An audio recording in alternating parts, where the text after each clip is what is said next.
Assalamualaikum warahmatullahi wabarakatuh.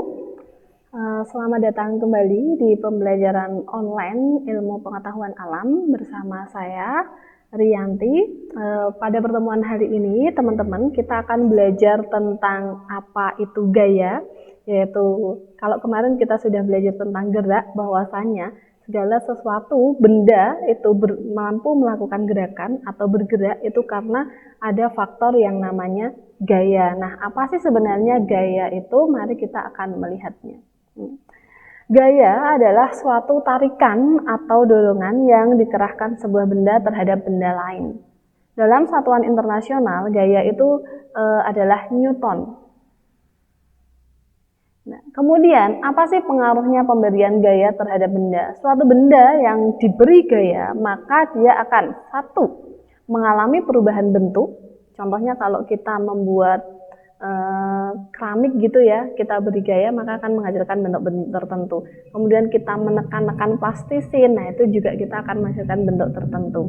Kemudian yang kedua, pemberian gaya itu dapat mengubah kecepatan benda. Dan yang ketiga bisa jadi mengubah arah gerak benda.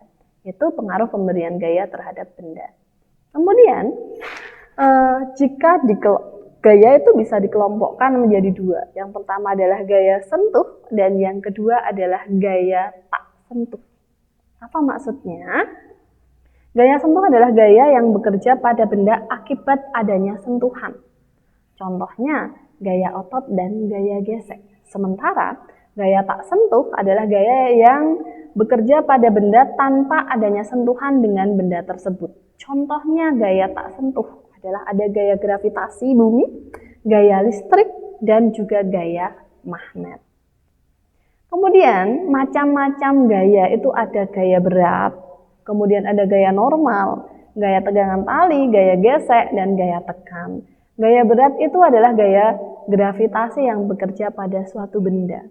Sementara gaya normal, gaya sentuh yang timbul akibat sentuhan dua benda. Kalau gaya tegangan tali bekerja pada dua benda yang dihubungkan oleh tali. Sementara gaya gesek terjadi pada bidang sentuh antara dua permukaan benda. Arah gesek itu berlawanan dengan arah gerak benda. Kemudian kalau gaya tekan itu dapat diartikan bahwa tekanan merupakan besarnya gaya tekan setiap satu satuan luas permukaan yang diberi tekanan. Bagaimana cara mengukur gaya? Gaya itu dapat diukur langsung dengan menggunakan yang namanya neraca pegas. Nanti kalau kita berikan beban di sini, maka akan langsung terbaca di jarum penunjuk yang dihasilkan oleh neraca pegas. Kemudian, gimana sih caranya melukis gaya? Karena gaya itu adalah besaran vektor, dia memperhatikan arah ya. Contoh, misalnya ada gaya sebesar 100 Newton dengan arah ke kanan. Jika tiap 1 cm mewakili 10 Newton besar gaya, maka gaya besar 100 Newton dengan arah ke kanan dapat dilukiskan seperti ini. 1 cm sama dengan 10 Newton, maka kalau 100 Newton dapat kita tuliskan 10 cm. Kemudian tanda panah menunjukkan arah gayanya, yaitu ke kanan. Biasanya dilambangkan dengan huruf F. Sedangkan titik A adalah pangkal gaya yang merupakan titik tangkap gaya. Kemudian apa sih resultan gaya? Kalau pada suatu benda itu atau pada suatu sistem diberi beberapa gaya, maka nanti gaya yang diberikan pada benda itu atau gaya totalnya itu disebut dengan resultan gaya. Sehingga di sini diartikan beberapa gaya yang bekerja pada suatu benda dalam satu garis kerja dapat diganti oleh sebuah gaya yang dinamakan resultan gaya. Dengan memperhatikan gaya sebagai besaran yang memiliki arah, besarnya resultan gaya itu sama dengan jumlah aljabar gaya-gaya tersebut dan secara matematis dapat dirumuskan R atau resultan gaya. Itu bisa dituliskan seperti ini, sigma F sama dengan F1 ditambah F2 ditambah F3 ditambah sampai Fn. Ingat, gaya besaran vektor, sehingga perlu diperhatikan arahnya. Contohnya, paduan gaya atau resultan gaya. Yang pertama, ini ya, ada gaya F1 dan F2 adalah gaya-gaya yang segaris dan searah. Kalau segaris dan searah itu maka resultannya tinggal kita tambah F1 ditambah F2. F1 ditambah F2, maka dihasilkan R sebesar ini. Resultan gayanya sebesar ini. Tinggal F1 ditambah F2. Kemudian, kalau ya gaya-gaya yang segaris tapi berlawanan arah, F1-nya ke kiri tapi F2-nya ke kanan. Bagaimana resultannya? Nah, maka tetap sama. R sama dengan F1 ditambah F2. Cuma, kalau ke kanan nilainya positif, maka kalau ke kiri nilainya negatif. Maka dapat dituliskan negatif F1 ditambah F2. Itu sama dengan resultan gayanya. Contoh, ada suatu benda dikenai gaya ke kiri sebesar 5 Newton, ke kanan sebesar 10 Newton dan 20 Newton. Maka berapa besar resultan gayanya? Ini dapat kita peroleh berapa resultan gayanya. Ke kiri 5, ke kanan 10 dan 20. Maka resultan gayanya adalah sigma F sama dengan negatif F1 ditambah F2 ditambah F3. Negatif 5 ditambah 10 Newton ditambah 20 Newton. Hasilnya adalah 25 Newton. Begitu anak-anak untuk menghitung berapa gaya yang bekerja pada suatu benda. Diperhatikan arahnya. Oke, kemudian di dalam gaya itu seorang ahli fisika bernama Isaac Newton akhirnya menemukan 3 hukum yang disebut dengan hukum Newton 1, hukum Newton 2, dan hukum Newton 3 yang bekerja pada suatu gaya. Apa saja itu hukumnya? Yang pertama, hukum Newton 1 itu berbunyi begini. Jika resultan gaya yang bekerja pada benda sama dengan 0, maka benda yang sedang diam akan tetap diam dan benda yang bergerak lurus beraturan akan tetap bergerak lurus beraturan. Contohnya gimana? Kendaraan akan terus bergerak jika tidak ada gaya gesek dengan udara atau lantai. Kecepatan kendaraan akan tetap. Contohnya gimana sih hukum Newton 1? Atau disebut sebagai hukum kelembaman. Atau disebut juga dengan hukum kemalasan. Kalau kita katakanlah ini hukum kemageran gitu. Jadi, kalau suatu benda diberi gaya, ternyata gaya-gaya yang bekerja itu sama dengan 0, maka artinya tidak ada perubahan gerak, atau kalau benda itu diam, maka dia akan tetap diam. Tapi kalau benda itu sedang bergerak, dia akan cenderung untuk mempertahankan gerakannya. Contohnya gimana aplikasi dari hukum Newton 1? Ketika kita sedang naik bis atau naik mobil, mobil itu melaju dengan kencang. Kok tiba-tiba direm, maka tubuh kita akan terdorong ke depan. Iya enggak? Kenapa? Karena kita berusaha mempertahankan kedudukannya. Ada hukum kelembaman, ada hukum kemalesan, atau ada hukum kemageran. Mager, kita lagi berjalan ke depan kok tiba-tiba disuruh diem. Nggak bisa, kita akan terdorong ke depan. Itu namanya hukum Newton 1. Contohnya lagi, kita naik kendaraan pada tikungan yang berbelok ke kanan. Maka secara otomatis kita akan mempertahankan tubuh kita untuk tetap tegak. Piye carane? Kalau kendaraannya berbelok ke kanan, maka tubuh kita akan miring ke kiri.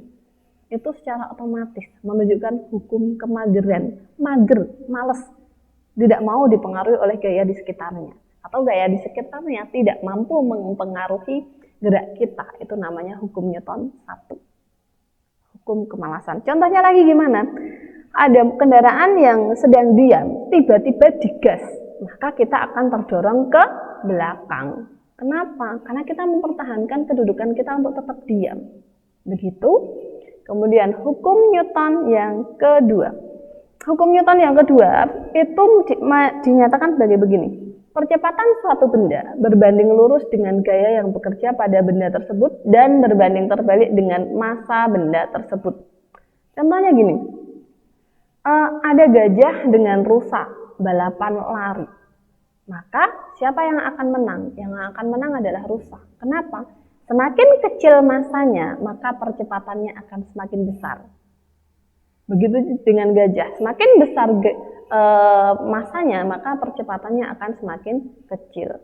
Atau suatu benda dengan massa yang